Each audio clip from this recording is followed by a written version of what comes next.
Hello friends, welcome back to our blog. Finally आज हमारे यहाँ थर्ड डे है और हम श्रीलंका में हैं। हम श्रीलंका लैंड किए। ये लोग हमें वहाँ से 4 घंटे की ड्राइव में साउथ श्रीलंका लेके आ गए। यहाँ पे एक का दुआ, ये लोग, मेरा फ्रेंड भी आ गया और हमें नहीं पता था कि हमें जाना कहाँ है। तो यहाँ पे हम लैंड करने के बाद अपने दोस्तों के साथ हम श्रीलंका के साउथ कोस्टल एरिया है वहाँ आ गए। अब हम इंडिया से जुड़े हुए हैं और हमारे रामायण के इतनी सारी किस्से कहानियाँ हमने सुने हैं, हमने इतनी कभी वो सुनी है। तो हमारा मेन मूल मंत्र था कि हम जाएंगे तो हम अशोक वाटिका देखेंगे, हनुमान जी कहाँ सो रहे हैं वो देखेंगे और वहाँ पे कहाँ कहाँ उनके चिन्ह हैं वो देखेंगे। पर हमारा प्लान ख़राब हो गया। हुआ इसलिए क्योंकि हमें पता ही नहीं था कि हमें जाना कहाँ है। मतलब जैसे एक कहने की बात है कि अगर आप कहीं का भी प्लान करते हैं तो अपना एक थोड़ा सा प्लान आउट पहले ही करके रखिए। एक्चुअली प्लान हमारा एक्चुअली ऑल ऑफ सडन बना प्लान, 24 घंटे के अंदर प्लान बना और हमने अचानक से डिसीजन ले लिया कि चलते हैं। जैसे मैंने अभी आपको बताया कि हम बेसिकली हमारी एक्साइटमेंट जो थी ना वो रामायण से जुड़ी हुई एक्साइटमेंट थी कि हमें श्रीलंका जाना है, मतलब कि लंका देखनी है, रामायण की लंका को देखना है। हालांकि वो चीज़ें तो नहीं थी, घटनाक्रम लिखा गया है रामायण के अंदर, उसके जो पात्र हैं, जो चीज़ें हैं वो यहाँ से जुड़ी हुई हैं, इसलिए नाम ही श्रीलंका है। पर वो चीज़ हम उन चीज़ों तक नहीं पहुँच पाए। हमारे 3 दिन कोस्टल एरिया में ही बीत गए। तो मेरा आपको सिर्फ यही कहना है कि जब भी आप श्रीलंका आएँ तो अगर आप उन चीज़ों का देखना चाहते हो तो आप साउथ श्रीलंका ना आएँ, आप साउथ श्रीलंका में ना आएँ, आप नॉर्थ में और सेंट्रल श्रीलंका में ही रहें। दैट मीन्स अगर आप साउथ में आते हैं तो साउथ से जो ये है नॉर्थ और ये एटलीस्ट आपको 6 घंटे की ड्राइव है और that is to coastal area के थ्रू होते हुए, तो 6 घंटे की ड्राइव करके जाना, उसके बाद मतलब इट इज़ क्वाइट हेक्टिक किसी और कंट्री के लिए और एक्सपेंसिव भी है। एक्सपेंसिव इज लाइक मतलब आपका दिन भी खराब होगा, तो आपका होटल टाइम खराब होगा, खाना पीना सब कुछ खराब होगा। तो बेटर आप कोलंबो लैंड करिए, एक प्लान बनाइए। अगर आपको मतलब आप स्टेप बाय चाहिए, मतलब कि आपको आज इधर करना, मतलब ऐसे घूमते हुए आइए जिससे कि आप श्रीलंका को कवर कर सकें। मतलब जहाँ कहने की एक और चीज़ है, इसमें कैंडी बीच जो है काफ़ी फेमस है, जो कि रामायण के जो भी घटना स्थल हैं वहाँ से बहुत नियर बाय है कैंडी बीच। तो यहाँ से काफ़ी दूर है, यहाँ से करीबन 280 किलोमीटर है जो मैप दिखाता है, 6-7 घंटे की ड्राइव है।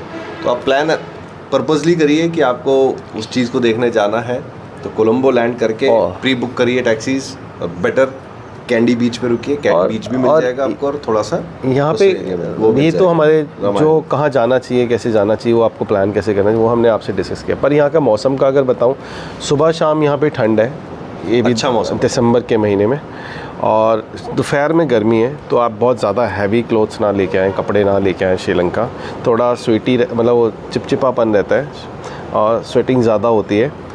और यहाँ के लोग बड़े अच्छे हैं, आप उनसे अच्छे से बात कीजिए, अच्छे से काइंड हार्ट है। ये एक कल की कहानी है कि मैं अपना होटल भूल गया, बिकॉज एक तो लैंग्वेज प्रॉब्लम, दूसरा जो इनके होटल्स के नाम है वो हमारी ज़बान पे इतनी जल्दी आते नहीं हैं। पर और आप जब आएँ तो कोशिश कीजिए अपने फ़ोन में इंटरनेट कनेक्शन अवेलेबल रखें, आइदर वाईफाई और हॉटस्पॉट अगर किसी गाड़ी में ट्रैवल करें, जिससे कि आप लोगों के टच में रहें। और सबसे अच्छी बात क्या है कि आप जिस होटल में खाना खाते हैं ना, वो आपको फॉर अ टाइम, मतलब जब तक आप उस होटल में बैठेंगे तो आपको वाईफाई प्रोवाइड कराते हैं। तो आप उससे भी अपने घर के साथ जुड़े रह सकते हैं, अपने ऑफिस के साथ जुड़े रह सकते हैं। और यहाँ पे हमने कल क्या क्या देखा, स्तूपा गए थे, हम स्तूपा गए थे और आज लाइट हाउस गए थे, पोर्ट गए थे, एक वहाँ पे स्टेडियम जाना है, आज हम जाएंगे, गाले फोर्ट भी। और उसके बाद हम शाम को हम कोशिश कर रहे हैं कि हम यहाँ पे लोकल ट्रांसपोर्ट को यूज़ करें और हम ट्रेन से कोलंबो पहुँचे, क्योंकि हमारी कल सुबह फ्लाइट है। क्योंकि बाकी हमारे जो लोग हैं गाड़ी पूरी बुकड है, तो हमारे वजह से गाड़ी 200 किलोमीटर दूर जाके वापस आए, दैट इज़ नॉट वर्थ।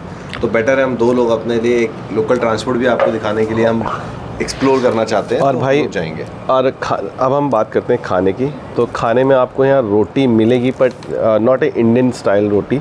वो ब्रेड हो सकता है, वो एक स्टफिंग ब्रेड हो सकती है, मतलब एक रोल हो सकता है, लच्छा पराठा होगा, पर प्योर मैदा और कोकोनट ऑयल या फिश ऑयल से बना हुआ।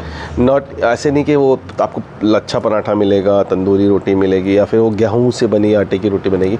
वो बड़ा थोड़ा यहाँ मुश्किल है, कोस्टल एरिया है और हमें तो नहीं मिला। ये एक अच्छी चीज़ है यहाँ पे कि यहाँ बड़ी अच्छी है, मतलब अगर वेजिटेरियन भी आप खाना चाहते हैं तो आपको जो एक डिश है इनकी, श्रीलंकन डिलाइट, जिसको ये श्रीलंकन डिलाइट मैक्सिमम मेन्यूज़ में हमने देखा, 3 मेन्यू अब तक देखे हैं, सब में श्रीलंकन डिलाइट है। उसके अंदर आपको 6 से 7 वेजिटेरियन थोड़े थोड़े स्कूप मिल जाते हैं, जैसे 2-2 स्कूप के बराबर की सब्जियाँ। अगर जो प्योर वेजिटेरियन है जिसको खाने का है तो उसके लिए मल्टी क्यूजीन टाइप हो जाता है वो। इट इज़ गुड, मतलब कभी आप खा सकते हैं, ऐसा नहीं है कि आपको बिल्कुल ही सर्वाइवल में प्रॉब्लम है, ये आपको मिल जाएगा। एक स्पेशली एक मेरी एडवाइस रहेगी, ख़ासतौर से वो लोग जो इंडिया से आते हैं या बाहर कंट्रीज से आते हैं और उनको थोड़ा लैंग्वेज प्रॉब्लम है, होटल्स में जाने के बाद एक बार ऑर्डर करने के बाद स्पेसिफिकली आप बता दें कि वेज है तो उसमें अंडा भी ना डालें। प्रॉब्लम आती है तो मोस्ट प्रोबेबली लोग सोचते हैं नॉन वेज नहीं खाते बट एग तो खाते ही खाते हैं, तो उससे भी आप थोड़ा उनको एक थोड़ा क्लियर बता दें कि आई डोंट वांट एग और चिकन तो आप छोड़ ही दो, फिश छोड़ ही दो। तो क्योंकि कल हमारे कुछ दोस्त हैं जो नहीं खाते हैं तो उनके साथ बड़ी प्रॉब्लम हुई, और इन 3 दिनों में हमने इतना खाया, आप हमारे फेस से देख रहे होंगे ये दोनों का, इसका भी पेट निकल गया, मेरा भी निकल गया, क्योंकि खाना है और सोना है और गाड़ी में बैठ के ट्रैवल करना, दैट्स इट। अभी इतनी गर्मी हो रही है, हमें पसीना आ रहा है चिपचिपा, पर मज़ा आ रहा है क्योंकि ऑलमोस्ट आप मैं आपको कैसे बताऊँ मैंने कैसे फ़ील किया। मैं जब इंडिया गया रहता हूँ तो मेरे ना गले में बहुत ज़्यादा ना खराश रहती है, और मैं इधर आया हूँ ना तो कैन यू बिलीव इट, इतनी पतली हवा ना, मैं कब सांस ले रहा हूँ कब छोड़ रहा हूँ पता नहीं चल रहा। दूसरा, मेरे गले में कोई भी चोक जैसे हो जाता है ना वो सब नहीं है, तो आई फील गुड। और by health wise, nature wise, और मेरे फ्रेंड्स तो हेल्दी हमेशा ही हैं, उनके साथ तो हमेशा ही टाइम अच्छा बीतता है कि नहीं है। तो एक और चीज़ है, यहाँ पे रिजॉर्ट काफ़ी अच्छे हैं। अच्छा, मैं बताता हूँ सॉरी, मतलब जो हमने यहाँ देखा ना आके, जब हम श्रीलंका आए तो इतनी सारी कंट्रीज़ हमने विज़िट की। इवन हम दोनों मालदीव्स भी गए, हम दोनों फिर दुबई भी गए, और मालदीव्स और दुबई, मालदीव्स, दोहा, इवन श्रीलंका और अमेरिका भी गए। तो हमने एक चीज़ वहाँ सीखी है, अगर आपको अपने देश को साफ़ रखना है ना तो उसमें भागीदारी आपको ही निभानी है। हमें पॉलिटिशियन नहीं कर सकता, हम ही हैं वो जो गंदा करते हैं और हम ही हैं जो वो साफ़ करते हैं।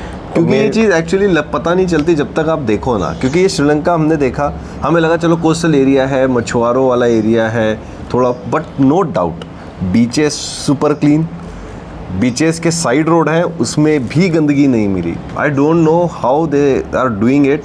बहुत जगह एक है ना नेट लगा रखे हैं उन्होंने, और मैंने देखा लोकल भी वहाँ पे कुछ भी फेंक रहे हैं तो उसी नेट के अंदर ही फेंक रहे हैं, सो दैट वो बड़ा सा गार्बेज एरिया है, उसी के अंदर बॉटल्स जा रही हैं, उसी के अंदर कूड़ा जा रहा है, तो मतलब इट इज़ लाइक अंदर से आ जाता है उनको। बस मैं यही कहना चाहूँगा आखिर में, हम भी ज़्यादा टाइम नहीं लेंगे, कि हमारा ऑल ओवर एक्सपीरियंस बड़ा अच्छा रहा, और नेक्स्ट टाइम जब हम दोनों जब आएंगे या हम अपनी फैमिली के साथ आएंगे तो हम नॉर्थ में रुकेंगे, सेंट्रल कोलंबो में रुकेंगे, correct, both side are equal ऐसे। तो हम बट मैं कंक्लूडिंग रिमार्क अगर इस वीडियो को दूंगा, इस टाइम के सेशन को, आइए कोशिश करिए रामायण से रिलेटेड जगह ज़रूर जाइए। हम नहीं जा पाए। कोस्टल एरिया हमारे इंडिया में भी बहुत अच्छा है, दुनिया में बहुत अच्छा है, साउथ केरला अच्छा है, बट नो डाउट श्रीलंका आइए। अगर आप पहले जय श्री राम से प्रभावित हैं और आप हमारे सनातनी हैं, और आप अगर उसके बारे में जानना चाहते हैं तो आप जाना जरूर, में एक्साइटमेंट है, तो श्रीलंका आने का पर्पज़ ही वही होना चाहिए। श्रीलंका आने का पर्पज़ ही, बहुत सारी और भी चीज़ें हैं, पर मैं ये कहूँगा कि मैं सनातनी हूँ और मैं यहाँ आया हूँ तो मेरा मेन मोटिव वही था। बस गलती ये हुई कि इस बात कुछ और लोगों ने हमारी बुकिंग की, हमारे फ्रेंड्स ने, और उनको इस तरफ आना था, वो पिछली बार वहाँ घूम चुके थे, तो हमारे पास टाइम का बड़ा बाउंडेशन है। हमें लगा कि हम घूम फिर के पहुँचेंगे वहाँ पर 24 घंटे के अंदर सारा प्लान करना मुश्किल नहीं था, पर हम लैंड करने के बाद में कैलकुलेट किया तो इट इज़ वेरी फार। तो आप ही लोग, मैं यही कहूँगा, श्रीलंका इंडिया आए कोई भी, तो अगर उसे लगता है तो ज़रूर आए, और हम अगली बार ज़रूर प्लान करेंगे। हम बोल के जा रहे हैं, प्रभु की कृपा रही तो हम ज़रूर आएंगे, श्रीलंका ज़रूर आएंगे, और इस बार कोशिश करेंगे, मैं अपनी वाइफ और अपनी फैमिली, अपने बच्चों को हम दोनों प्लान कर रहे हैं, वो लेके आएंगे, है ना। तो फैमिली को भी घुमाना बड़ा ज़रूरी है। और फिर finally thank you so much for watching our blog, और नेक्स्ट टाइम कोशिश करेंगे हम किसी और इंटरनेशनल ट्रिप पे जाएं, कोशिश करते हैं 2 महीने में करीब, जब भी होगा। हम आपको कंफर्म नहीं कर रहे। मेरा अगला जो ब्लॉग बनेगा और मैं जो बनाना चाहता हूँ, मेरी जो हॉबी है वो मेरा ट्रैवल करना ही है, पर ये मैंने देर से शुरू किया। एक उम्र होती है जब आदमी सोचता है, पर मैंने जब ये काम करना शुरू किया तो मेरे को लगा कि कोई उम्र किसी काम के लिए नहीं होती, जब आप शुरू करते हो तभी आपकी शुरुआत हो जाती है। तो आप अपना जो, और मेरा ये भी कहना है, जो लोग करना चाहते हैं, कुछ बनना चाहते हैं, या वो चाहे कुछ भी हो किसी भी लेवल की, तो गवर्नमेंट सर्वेंट्स को छोड़ के, क्योंकि उनकी एज क्राइटेरिया, बाकी आप बिज़नेस करना चाहते हैं, यूट्यूबर बनना चाहते हैं, इंस्टाग्रामर बनना चाहते हैं, थिएटर करना चाहते हैं, या कोई बिज़नेस कुछ भी करना चाहते हैं, आप शुरू कर सकते हैं। आप आगे ना देखिए, ना पीछे देखिए, ना लेफ्ट ना राइट, बस जितना बजट हो उसके साथ शुरू हो जाइए, है ना। Correct. फाइनली हम अपनी वीडियो को यहीं ख़त्म करते हैं, क्योंकि हमें यहाँ से निकलना है। तो नमस्कार, जय श्री राम। जय श्री राम।